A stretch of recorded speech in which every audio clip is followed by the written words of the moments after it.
Para vocês que nunca viram, isso aqui é quando eu faço um podcast educacional no grupo Ensine-me em que eu estou. Vocês vão acompanhar hoje aqui um pouquinho da gente, como a gente faz, beleza? Agora pega aí, porque o meu papo é aqui. Simbora comigo? Beleza. Deixa eu só abrir ele aqui.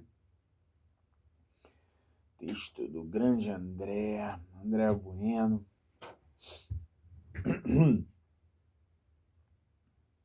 Foi.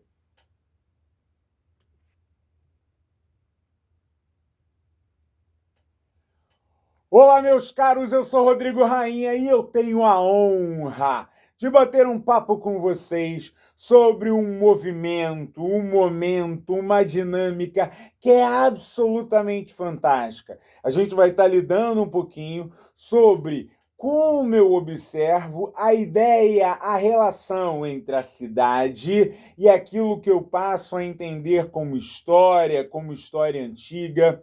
Reparem bem, na maneira como muitas vezes a gente constrói o nosso conhecimento sobre o que é a cidade, como a cidade se organiza, qual é o seu papel, em via de regra, a gente fica tentando buscar fazer quase que uma gincana. Quem foi o primeiro, quem veio depois? E no grande texto do professor André Bueno, vocês conseguem perceber caminhos, dinâmicas, trocas. E o mais legal, o próprio André conversando disse assim, é tão legal investigar, descobrir, que depois a vontade é você continuar. Não, mas eu tenho mais uma parte, ainda quero falar de mais uma coisa.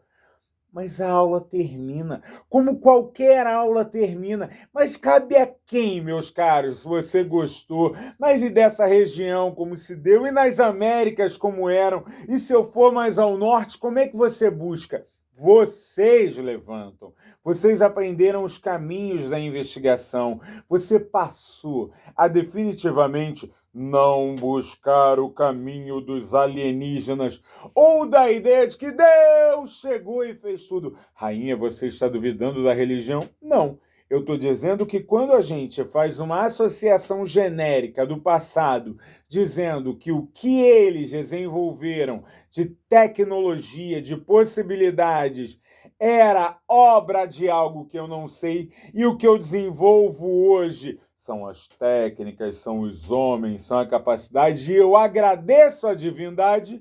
Quem é que está sendo preconceituoso? Sou realmente eu? Pare e pensa sobre isso, pare e pensa como a gente pode construir esse texto. Primeira coisa que a gente precisa pensar, como é que surge a arquitetura? O que significa eu ter algo que foi arquitetado para poder ser construído? Vamos lá. Em primeiro lugar, sociedades humanas passaram por um longo processo em que elas foram trocando a partir do seu raciocínio, se individualizando, se estruturando como grupos.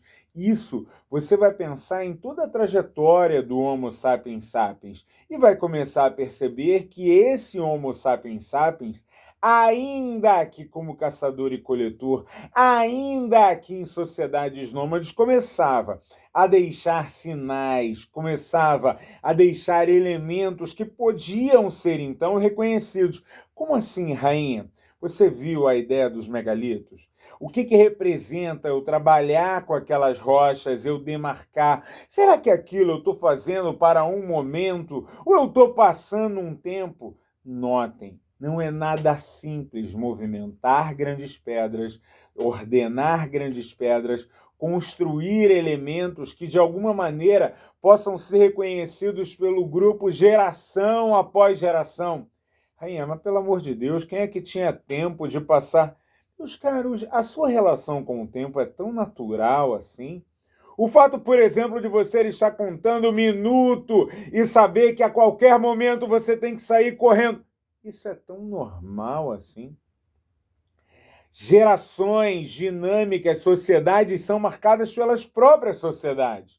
Então, eu passar a lidar que esquemas eu consigo fazer para fazer um menhir, para organizar um dolmen, o que significa uma tumba, como eu lido com a história, a ideia de organizar o abrigo, a possibilidade não só de um local marcante para a eternidade, mas um local onde eu me organizo como cidade, em que eu posso melhorar, quem sabe, elementos de uma escultura, da arquitetura.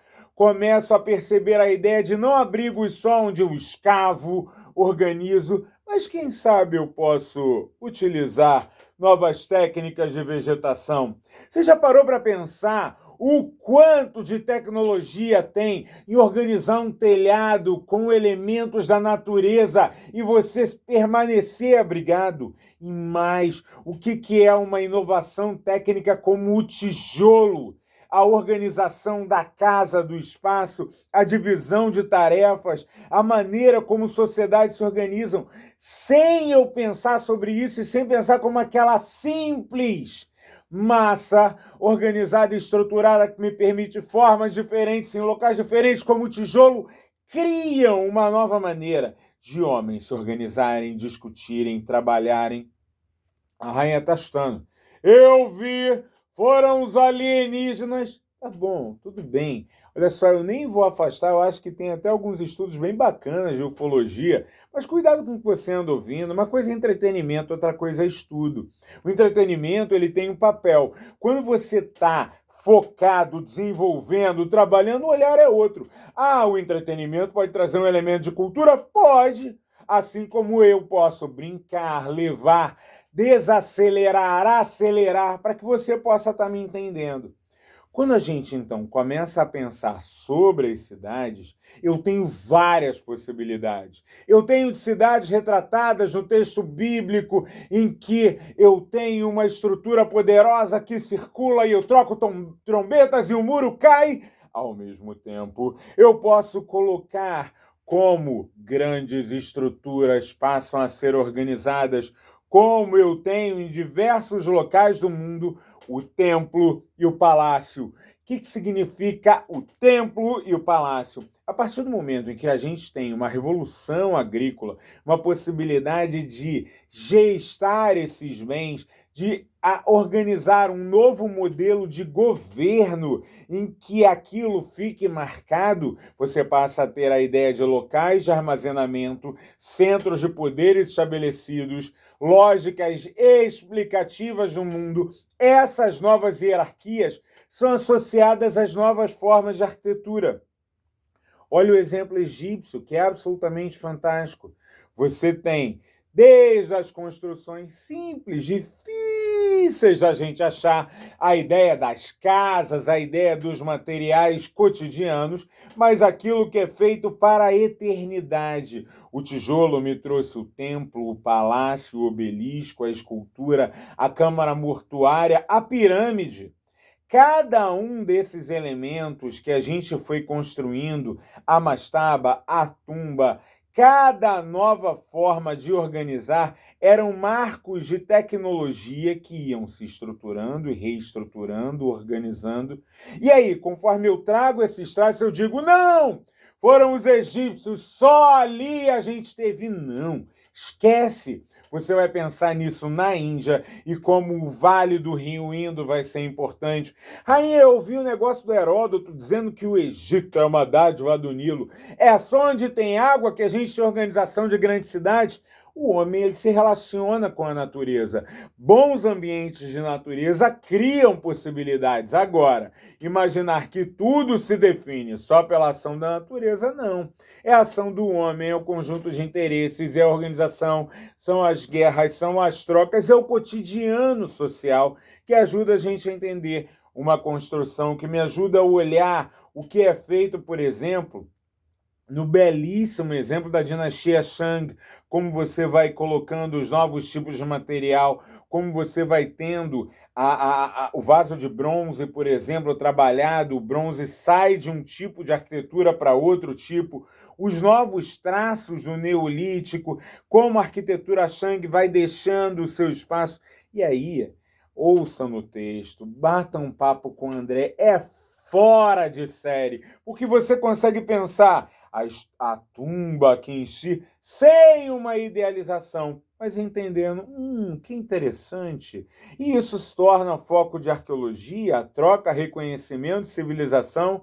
abre possibilidades muito especiais. Rainha, mas olha só, eu senti falta. Não falamos da Coreia. Rainha, mais o Japão. Rainha, mais a Rússia. Rainha, mais os nórdicos. Rainha e o Brasil nesse momento. Ótimo! Aprendeu como funcionam os instrumentos? Agora é com vocês. Constroem, busquem, façam a sua parte. É isso, meus caros. Um grande abraço. Bons estudos, boa leitura. Valeu! É assim que a gente faz.